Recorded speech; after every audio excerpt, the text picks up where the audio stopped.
Bienvenue dans la deuxième partie de notre vidéo sur les homophones grammaticaux du niveau 4e. Nous enchaînons sur les L'AI ou les LES. L'AI est composé de deux mots.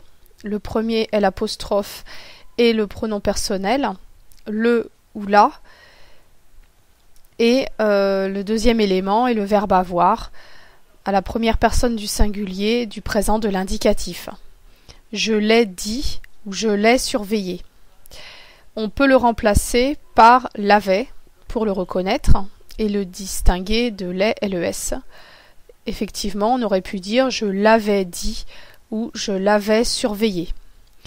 Une remarque, L' peut donc être aussi bien le ou la, et donc si ce pronom remplace un nom féminin, comme dans notre deuxième exemple, je l'ai surveillé, il faut bien faire attention à mettre au féminin le participe passé. Les LES ne présentent pas de difficulté, c'est soit un article défini, soit un pronom personnel. Donc dans notre exemple, il repère les livres qui les intéressent. Donc les devant livre est un article défini et les devant intéresse est un pronom personnel. Je ne peux pas les remplacer par l'avait. On enchaîne maintenant avec on et on N'. La difficulté vient du fait que devant une voyelle, il se prononce exactement de la même façon. Dans notre exemple, on ira au cinéma, on n'ira pas au cinéma. La prononciation est donc strictement identique. Donc pour les distinguer, il y a deux astuces. La première, c'est de regarder si il y a un autre élément de négation après le verbe.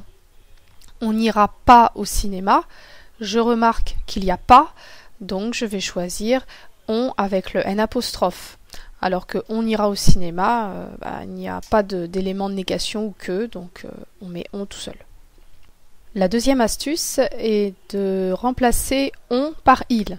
En effet, si j'entends toujours le son ne, eh bien c'est qu'il faut que je choisisse on N'.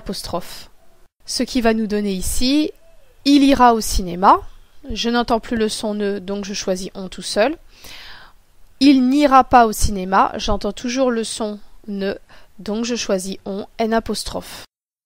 Enfin, voyons trois derniers homophones. Quand et quand. Quand avec un D est une conjonction de subordination.